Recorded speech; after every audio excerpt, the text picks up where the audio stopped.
What's up, guys? Today I'm going to talk about free speech and forced immigration in Western Europe because I think it's really gotten out of hand. Um, so let's get started. So in Europe, in Western Europe, it generally upholds upholds your protections for free speech, but these rights are balanced with restrictions aimed at preventing hate speech, incitement to violence, and defamation. Unlike the United States, where the First Amendment provides broad protections, many Western European countries have laws that criminalize Holocaust denial, hate speech, and certain forms of extremist expression. Here are some of the key aspects of free speech in Western Europe.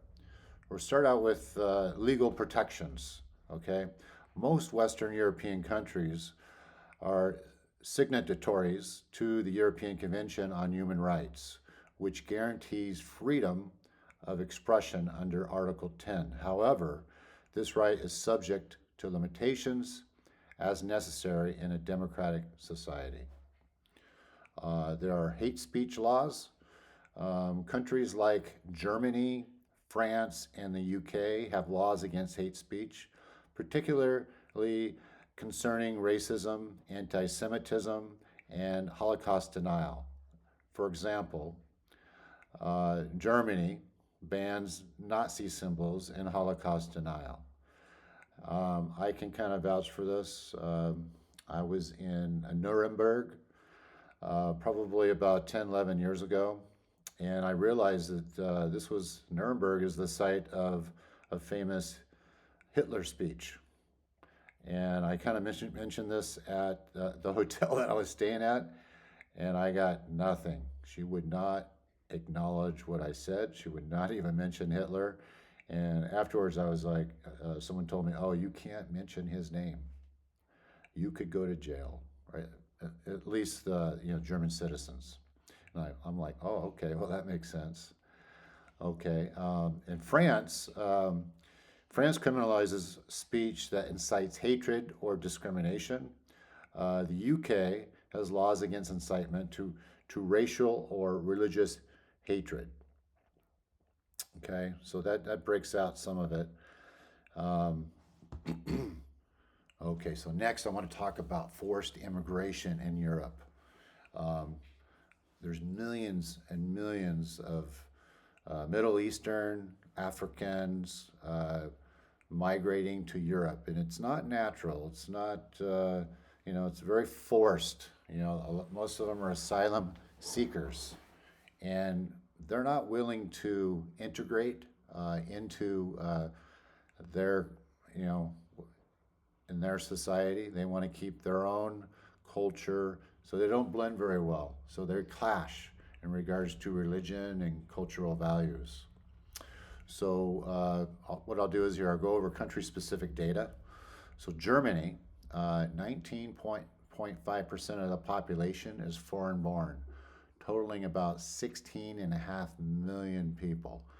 And grant you, most of those foreign-born people or immigrants have come to Germany in the last 15, 20 years.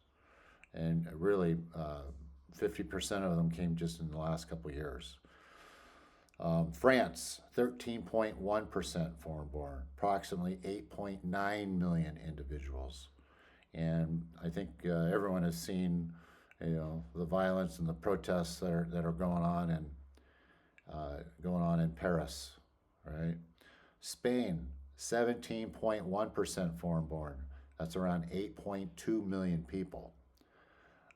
They're having huge problems. Even Portugal, you got the capital of Lisbon, and if you go into the center, it's all Africans.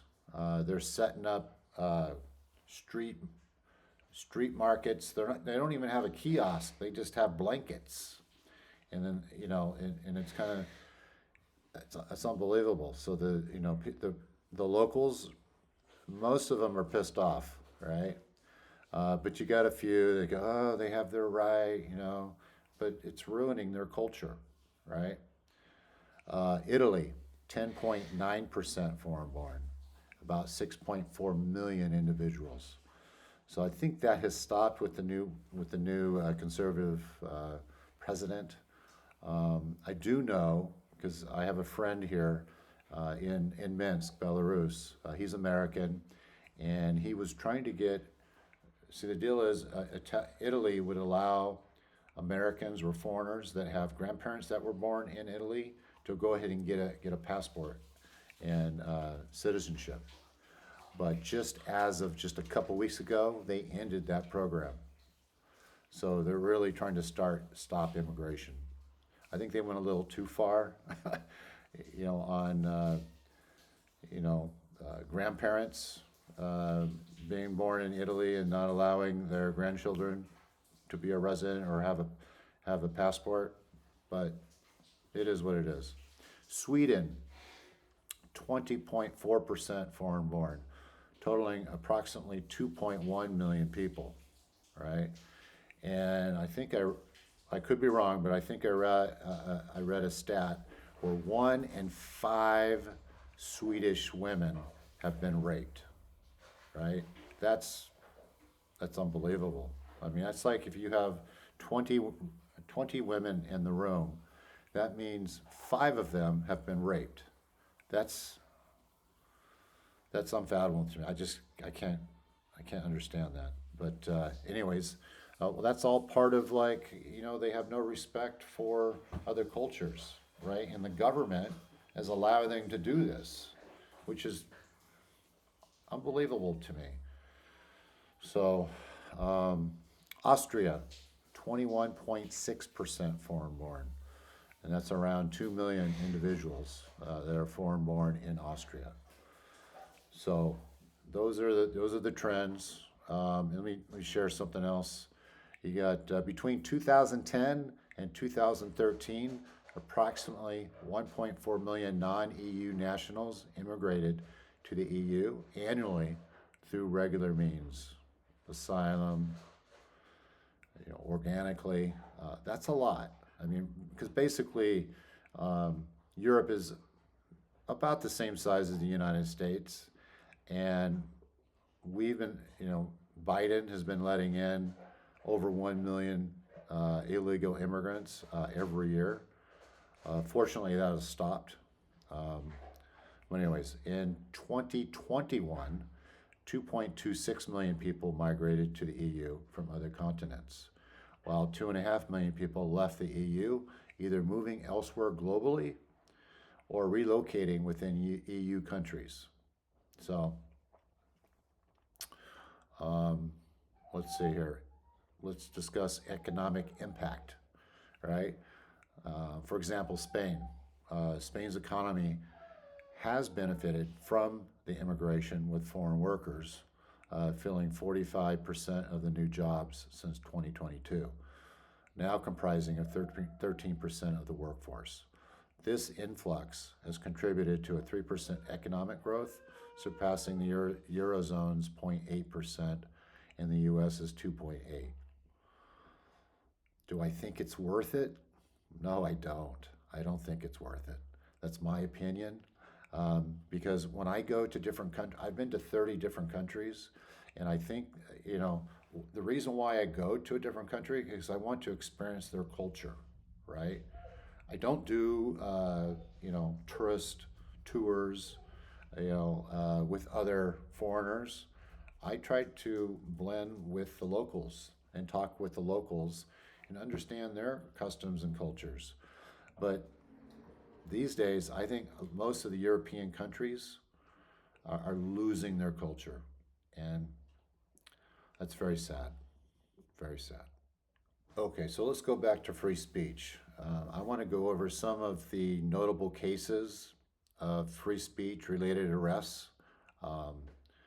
And I'll start with one. So social media posts. Okay, there was a man called, his name was Joseph Kelly. This was in 2022. Arrested and convicted for tweeting a joke about Captain Tom Moore, a World War II veteran who raised money for NHS. I think he went to jail for 20 months. It's unbelievable. Here's another one. Chelsea Russell, 2018, convicted for posting rap lyrics on Instagram, which the court deemed as grossly offensive under hate crime laws. Imagine posting a song and having to go to prison for it. Here are some public protest and hate speech arrests. Pastor Josh Williamson, 2020, investigated for stating online that he believed homosexuality was sinful. Unbelievable, which I believe it is. Darren Grimes and David Starkey, 2020. Grimes was investigated after publishing a podcast with Starkey, who made controversial comments about slavery. I mean, who hasn't made comments about slavery on the internet? That would be millions of people in jail. Unbelievable. Here's arrested for a joke or a satire. Mark Meechan, 2018, convicted under the Communications Act for a YouTube video in which he trained his girlfriend's dog to perform a Nazi salute as a joke.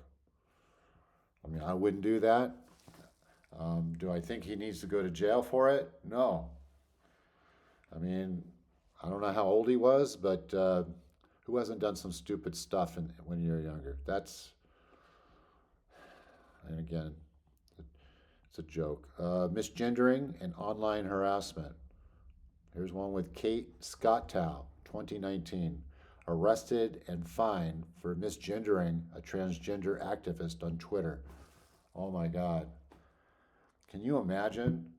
You have a trans man that wants to be called she, he, or she, them, or whatever, and you call him a him because he's an XY chromosome, which he is.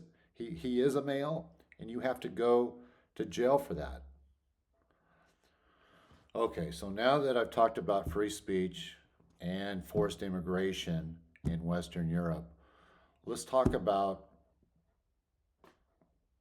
freedom, right? So talk about quality of life. Because right now, I don't think people, French people in France, Germans in Germany, British in the UK, I don't think that their quality of life is good, at least for the normal person. Maybe if you're a millionaire or an oligarch, you're living good, right? But if you're just a normal person, struggling to survive, and you gotta deal with millions of illegal. They're not illegal. They're immigrants, mostly from the Middle Eastern and Africa, and now they're trying to take over your country, right? They're trying to enforce Sharia law. I think it's Sharia law. Sharia. Anyways, comment down below. But if they're trying in your own city, like a lot of these cities, a lot of them are like 50 to 75% immigrants, in the UK. And they've just taken over the city, right? And because if you do something that's not, that's against their religion, right? But it's not against Christian or Western culture, they're trying to force that on you, right? So anyways, quality of life sucks. I know for the British. And here's an option. Come to Belarus. Some people think, oh, it's a communist country. It's not communist. It's a republic, right? And it's very safe. There's no forced immigration, right? So you need to have a visa, strictly enforced. It's easy to get a visa. A lot of countries in Europe, you can get a 30-day visa free. You can come and go as you please, right? Americans can't, right? Unfortunately, 3 or 4 years ago you could, but if you do come from a country where you require a visa, it's very easy. All you need is a passport. I don't have it on me. All you need is a passport. All you need to do is fill out the application form, which is 2 pages, right? You need to get a photograph that's 35 by 45 millimeters, um, that's taken in the last 6 months. Supporting documents. All you need is an invitation, right? So you can easily get an invitation from someone living in Belarus or a tourist company, right? They'd easily write it for you. You also need to have health insurance. It's basically 1 year health insurance. And usually if you're just going for a trip, going for a short trip, couple weeks, it's probably like $40 or $50 just to cover you for the 2 weeks. But if you're going for a year, it's about $170 or euros. Um, and then you just need to pay for the visa, which if it's 1 year, it's 120 euros, right? Typically, you can get that visa in 5 working days. But if you fly to Vilnius, Lithuania, it's right on the border of Belarus, there's a Belarusian consulate in Vilnius, right? And I was just there last week um, because I was there. I needed to get a second passport from the U.S. Embassy, and then my visa expired while I was there. So all I did was walk over. It was literally an 8-minute walk from my hotel room. And since I own an apartment, I filled out the application. I already had it done. Had my visa. Had my I didn't need an invite because I own an apartment here. But if you don't own an apartment, you just need to provide the invitation letter, right? And then you make the payment, right, of 120 euros. Um, you know how long it took me to get that visa? An hour and a half. Hour and a half. But I can go right through. I can drive a car or I could take a bus. Fortunately, the train's not working. Hopefully, it will in a couple years. But yeah, check it out. That's all I'm asking. Because I know your quality of life. If you're a British guy or a British woman, your quality of life sucks right now, especially if you live in London or some of the other cities where most of the immigrants are going to and your rights are being violated. Um, I recommend you check out Belarus, right? Uh, there's Belarusian consulates all over the world. So if you can't get to Venus, uh, I recommend you can just mail your passport to your local embassy or consulate, and within 5 working days, they'll mail it back with your visa.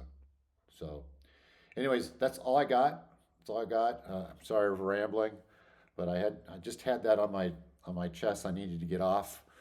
Um, if you have any questions, just go ahead and make a comment down. I usually answer within 30 to 60 minutes. Um, but check out Belarus. It's a nice option.